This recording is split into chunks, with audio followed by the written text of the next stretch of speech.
I should have known something was wrong the moment my grandson raised his glass and said, "Everything I have, I built myself," and then looked straight at me like I was just some old woman who wouldn't understand. The room went quiet for half a second, then everyone laughed, not in a cruel way, not loudly, just enough to let it pass like a joke, but I felt it land. I didn't say anything. I just sat there, hands folded in my lap, watching him soak it in like he'd been waiting his whole life for that moment. Ethan Collins, 23 years old. Designer watch on his wrist, brand new car parked outside, talking about his startup like it was the next big thing. And apparently, I had nothing to do with it. Grandma still thinks saving money is the key, he added, shaking his head with a smile like I was stuck in another century. More laughter. I let them laugh. That was their first mistake. My son David, sitting right next to him, leaned back in his chair and said, "Mom never really got how things work now. It's different." I turned my head slowly and looked at him, my own son, 40 years old, acting like I hadn't spent decades building the very foundation he was standing on. But I didn't argue. I didn't correct him. I didn't even react. I just nodded once like I agreed. Because the truth is, I've learned something over the years. People will tell you exactly who they are if you stay quiet long enough. Dinner kept going like nothing happened. Ethan started talking numbers. Big ones, 6 figures, investors, growth projections. Throwing around terms he clearly thought made him sound important. Everyone at the table was impressed. I could see it in their faces. Leaning in, smiling, nodding, he had them all convinced. Self-made, independent, successful. I picked up my glass, took a small sip, and watched him carefully. Every word, every detail. He talked fast, too fast, like he was trying to stay ahead of something or someone. "It's all about risk," he said. "You either go big or you stay broke." I almost smiled at that, almost, because I remembered something very clearly. The first time he ever had money. The first time he ever felt powerful, but I stayed quiet, let him keep going. Let him dig a little deeper. David chimed in again, proud this time. He didn't have it easy either, built it from scratch. I looked down at my plate for a second, built it from scratch. That one almost made me laugh, but I kept my composure. Slow breath in, slow breath out. Then I looked back up at Ethan, still talking, still confident, still completely unaware, and that's when I decided. I was going to let him finish. Let him say everything he wanted to say. I let him keep talking because people like Ethan always think the more they say, the more impressive they sound, but really, they just reveal everything without realizing it. And that is exactly what he was doing, laying it all out piece by piece. Like I was not even there, like I had nothing to do with any of it. Like I had spent the last few years just sitting quietly in the background with no idea what was happening. And the more he talked, the more confident he became, leaning back in his chair, one arm draped over it, smiling like he had already won something, like the whole room belonged to him. And then he started listing numbers again. Revenue projections, partnerships, growth plans, throwing around words like valuation and equity, and I noticed something small, something most people would miss.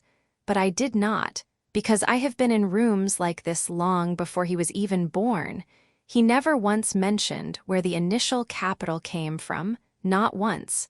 And that told me everything I needed to know, so I set my glass down slowly and looked at him, really looked at him this time, and asked, very calmly, "So who signed your first check?"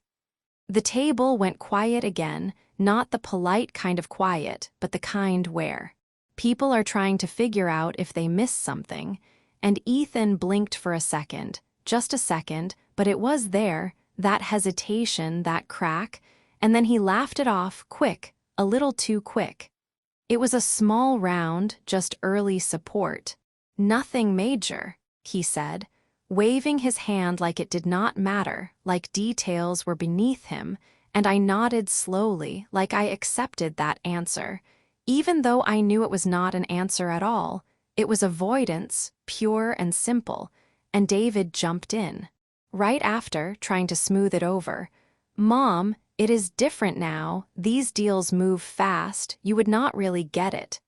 And that was interesting, because now he was not just dismissing me, he was protecting Ethan, covering for him, and that told me something else. This was not just Ethan's illusion. This was something they were both invested in, something they both needed to be true, and that made it even more satisfying, because I knew exactly where this was going, so I leaned back in my chair, just slightly, and said, "That is funny." And Ethan looked at me, still smiling, but there was something else in his eyes now, something uncertain, and I continued, still calm, still steady, because I remember signing it, and this time there was no laughter, no quick response, no confident comeback, just silence, heavy and uncomfortable, the kind that fills a room and makes everyone shift in their seats. And Ethan's smile faded, just a little, not completely, but enough, and he leaned forward. Now, instead of back, like he needed to get closer, like he needed to hear me clearly, and he said, "What do you mean?" And I did not rush. I never rush moments like this. I just looked at him for a second longer, then glanced at David, who suddenly looked very interested in his plate, and I realized something in that moment. They really thought I did not know. They really believed I was just some quiet old woman sitting at the end of the table. And that was not just a mistake. That was the. No one spoke for a few seconds, and that silence told me more than anything they could have said. Because confidence disappears fast when the truth starts catching up, and Ethan was trying to hold on to it. I could see it, the way he straightened his posture, the way his jaw tightened just slightly, like he was preparing to push back. But he did not have the facts, only the image he had been building, and images fall apart when someone brings receipts. "You must be mistaken," he said finally, forcing a small laugh, but it did not land this time. No one joined in, not even David, and that was new. Because just minutes ago he had been so eager to back him up. But now he was quiet, watching, calculating, trying to figure out how much I actually knew, and I let that thought sit there for a moment before I spoke again. "Am I?" I asked, tilting my head slightly, calm, almost curious, like I was giving him one more chance to think carefully, to correct himself, but instead he doubled down. "The early funding came from private investors," he said, slower this time, choosing his words more carefully. "It was structured through a firm, not directly." And that was interesting, because now he was getting closer to the truth without realizing it, and I nodded again like I was following along. "That is right," I said softly, "through a firm." And I could feel the tension in the room tightening, like a string being pulled just a little too far, and then I added, "A firm that I own," and that was it. That was the moment everything shifted. You could see it on every face at the table. Confusion first, then disbelief. Then that slow realization that maybe, just maybe, they had misunderstood the situation completely. Ethan blinked again, longer this time, his eyes searching my face like he was trying to find the joke, the catch, something that would make this make sense in a way that still left him in control. "That does not make sense," he said, quieter now, and I leaned forward just slightly, meeting his gaze. "It does," I replied, "if you know where the money actually came from, And David finally spoke, but his voice had changed. It was not confident anymore, it was cautious. "Mom, what are you saying?" And I turned to him slowly, letting the weight of that question hang for a second, because he needed to hear this just as much as Ethan did. "I am saying," I answered, "that the investment firm that approved Ethan's startup funding is mine, that the capital he calls his own was authorized by me, and that every dollar he has been bragging about started with my signature." And this time no one tried to interrupt, no one laughed, no one dismissed it, because now they were all listening, really. Listening, and Ethan's face had gone still, completely still, like he was trying to process something that did not fit into the version of reality he had been telling himself. And that was the thing about truth. It does not ask for permission, The room felt smaller after that, like the air had shifted and no one knew how to breathe the same way anymore. And Ethan was the first one to react, shaking his head slowly, almost in disbelief. "No, that is not possible," he said, but it did not sound strong. It sounded like he was trying to convince himself more than anyone else. And I did not interrupt him. I let him sit in that moment, because denial is always the first step when someone realizes they have lost control. And David leaned forward now, his voice lower, more careful than before. "Mom, if this is some kind of misunderstanding, we should clear it up." And I looked at him, really looked this time, because now he was not dismissing me anymore. Now he was worried, and that change said everything. "There is no misunderstanding," I replied, calm and steady. "Ethan's company was reviewed by my firm, approved by my board, and funded through accounts that I personally oversee." And Ethan let out a short breath, almost a laugh, but there was no humor in it. "You are saying you own the firm that invested in me?" he asked, and I nodded once. "Yes." And that single word seemed to land harder than anything else I had said, because now it was simple, undeniable, and impossible to ignore, and he leaned back again. But this time it was not confidence. It was distance, like he needed space from what he was hearing. And I could see the thoughts racing behind his eyes, replaying every meeting, every document, every moment he had assumed he was in charge, and realizing he had missed something critical, something right in front of him the entire time. "That does not change anything," he said after a moment, trying to recover, trying to rebuild that image. "I still built the company," and I gave a small nod because in a way he was right, but not in the way he thought. "You built part of it," I said, "but you did not build the foundation." And that word seemed to hit him differently, foundation, because deep down he knew what that meant, and David shifted in his seat, clearly uncomfortable now. "Mom, why would you not tell us this?" he asked, and that question almost made me smile, not out of amusement, but because of how predictable it was. They always ask that when the truth comes out, like the problem is not what they did, but what I did not say, because no one asked.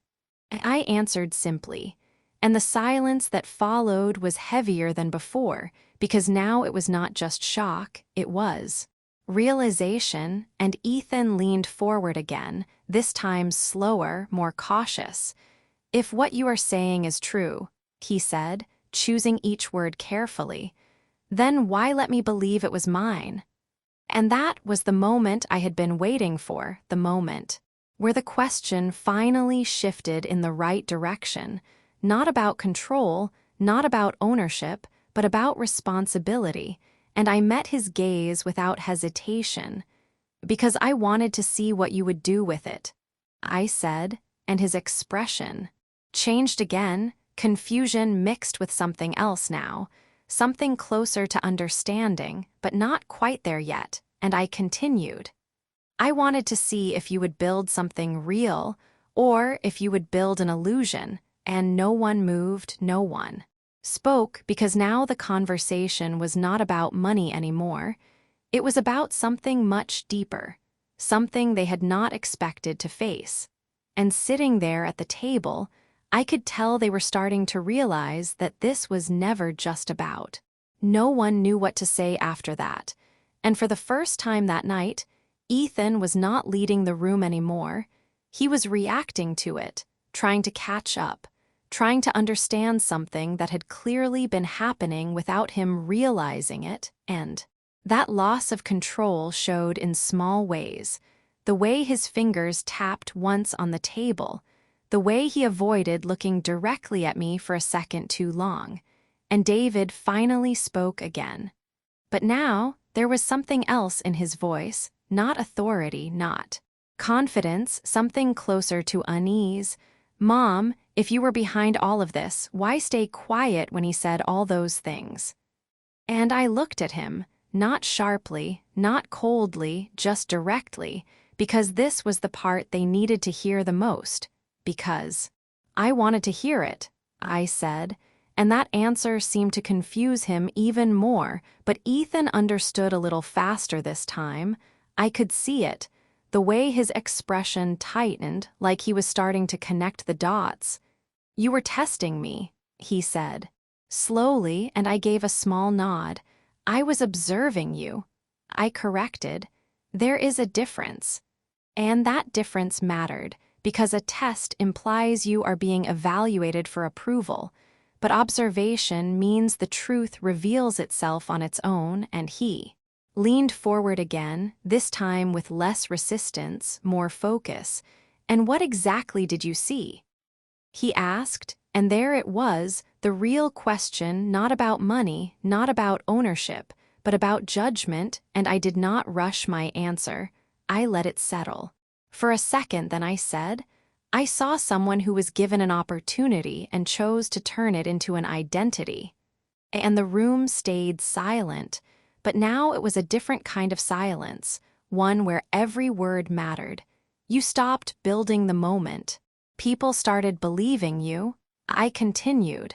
You replaced growth with image.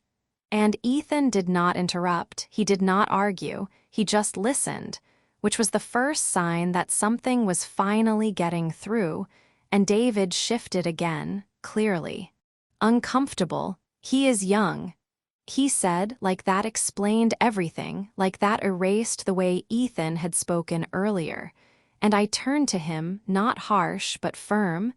"He is old enough to know the difference between truth and performance," I said, and that landed just as hard, because now this was not just about Ethan anymore. It was about the standard being set in that room, and Ethan let out a slow breath, running a hand through his hair, the confidence from earlier completely gone now, replaced with something quieter, something more real. "So what happens now?" he asked, and that question changed everything, because it was no longer about defending himself. It was about consequences, about what comes after the illusion breaks, and I leaned back slightly, folding my hands again, just like at the beginning. But this time the room was not the same, nothing was, and I said, "Now you decide whether you want to actually own what you have, or just keep pretending that you do." And I could see it in his eyes, that moment where everything hangs in the balance, where a person either doubles down on who they were or starts becoming someone different. And for the first time that night, Ethan did not have an answer ready, and that told me more. The question hung in the air longer than anything else that night, and I could see Ethan sitting there, actually thinking this time instead of reacting, which was new, because up until that moment he had been moving fast, talking fast, living inside. A version of himself that did not require reflection, and now he had nowhere to hide from it. And David cleared his throat, trying to step back in, trying to regain some control over the conversation. "Mom, we are still family," he said carefully. Like that word was supposed to smooth everything over, like it could reset what had already been said. And I looked at him for a moment, because that word had been used a lot tonight, but only when it was convenient, only when it benefited them. Family does not mean you ignore the truth, I said calmly, and he did not respond this time because there was nothing left to say that would not make it worse, and Ethan finally spoke again, quieter now, more measured. If you funded it, does that mean you can take it away? And there it was, the real concern, not pride, not reputation, but control, and I held his gaze as I answered, yes, and I did not soften it, I did not dress it up, because he needed to understand exactly what that meant. And the impact of that single word was immediate. You could see it settle in. The realization that everything he had been standing on was not as stable as he thought. And he nodded slowly, almost to himself, like he was recalibrating his entire understanding of his own life, and I continued, not harsh, but clear.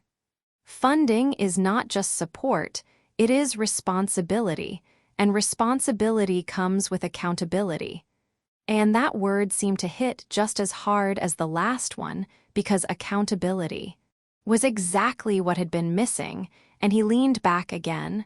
But this time it was different, not distance, not avoidance, just space to think, and David looked between us, clearly unsure where he stood anymore, because the roles in that room had shifted completely, and for the first time he was not the one guiding anything, he was watching it unfold.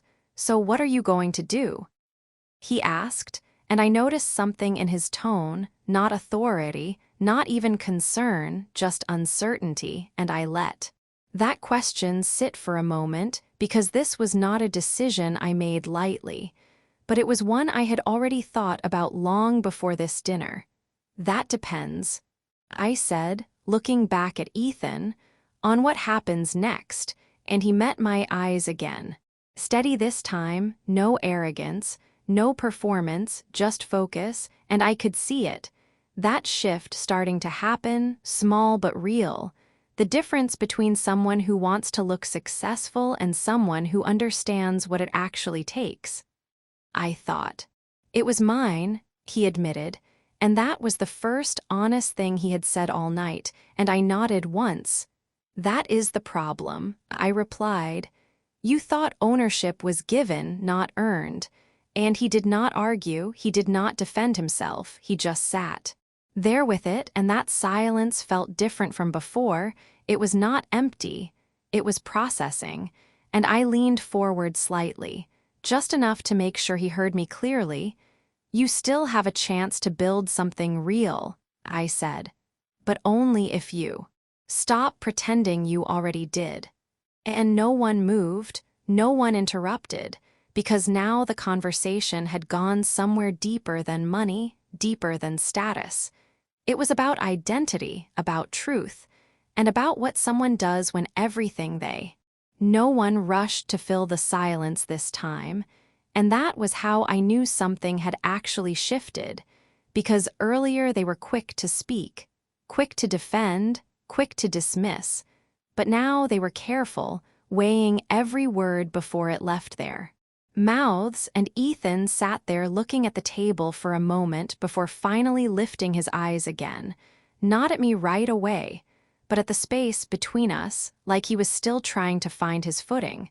"So if I want to keep going," he said slowly, "then what does that look like?" And that question mattered more than anything he had said all night, because it was the first time he was not talking about what he had, but about what he needed to do, and I answered him the same way I had approached everything else, directly, without decoration. "It looks like you stop performing and start learning," I said, and he nodded slightly, not fully confident, but no longer resistant either, and David shifted in his seat again, still trying to understand where he stood in all of this.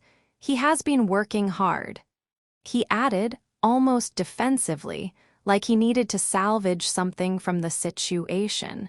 And I glanced at him briefly before returning my attention to Ethan.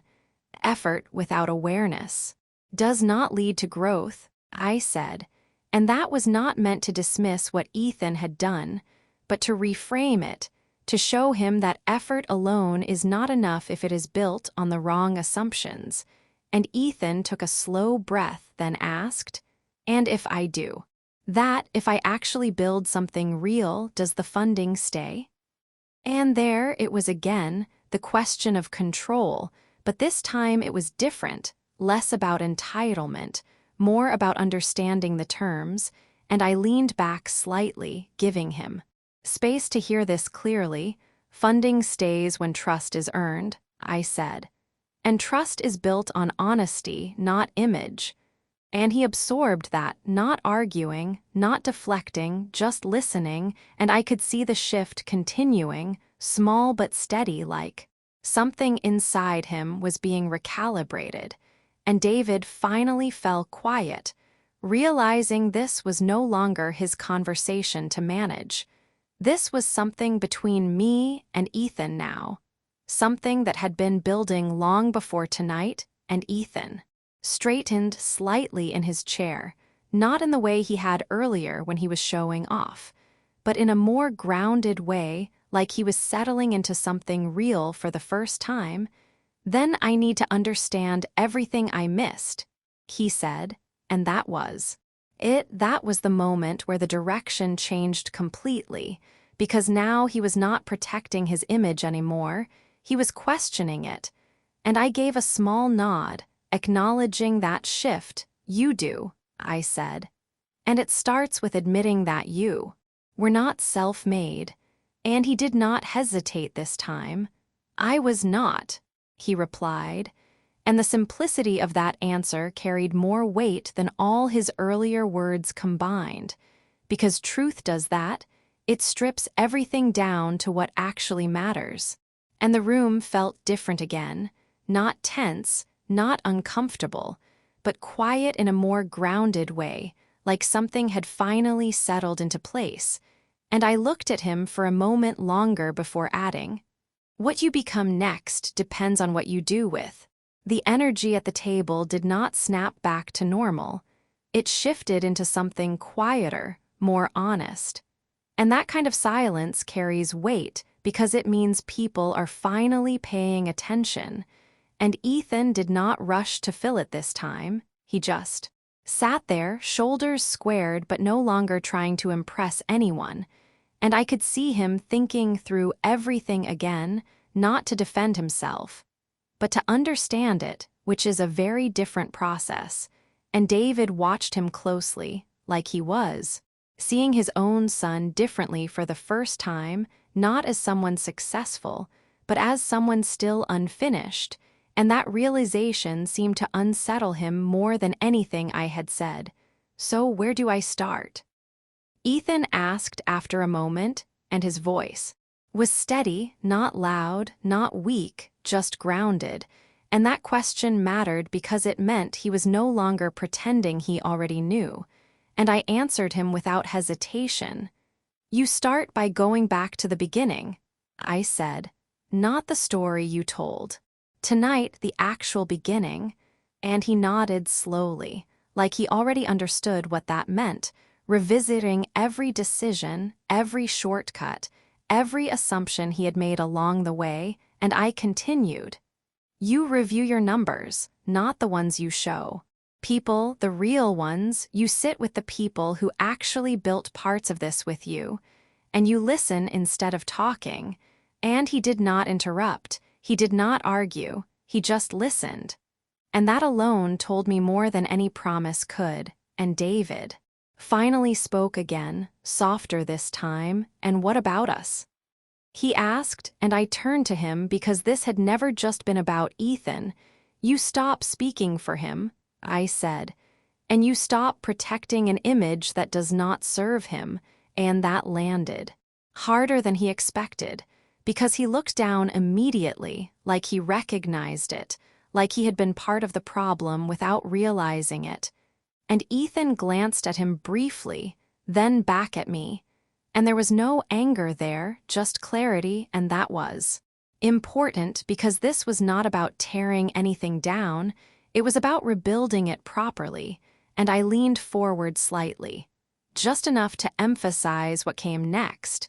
And there is one more thing, I said, and both of them looked at me fully. Focused now, transparency. I continued. From this point forward, nothing gets hidden behind language or presentation. If something is uncertain, you say it. If something fails, you own it. And Ethan nodded again, more firmly this time. I can do that, he said, and there was no performance in it. No need for approval, just a statement, and I believed him, not because of the words, but because of the way he said them, and I sat back again, letting that moment settle, because this was where the real shift had happened, not when I revealed the truth, but when he accepted it, and the room felt different now, not tense, not heavy, but grounded, like something had been corrected. And as I looked at both of them, I realized that what started as a moment of arrogance had turned into something far more valuable, something they would remember long after tonight was over.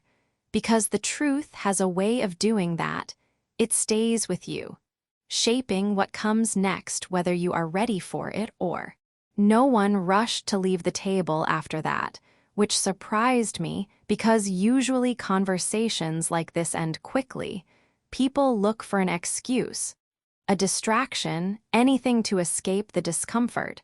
But this time they stayed, and that told me more than anything else because it meant something had actually settled in, something real, and Ethan sat there a little straighter now, not in that polished way from earlier, but in a quieter, more grounded way, like he finally understood where he was standing, and David did not speak right away, which was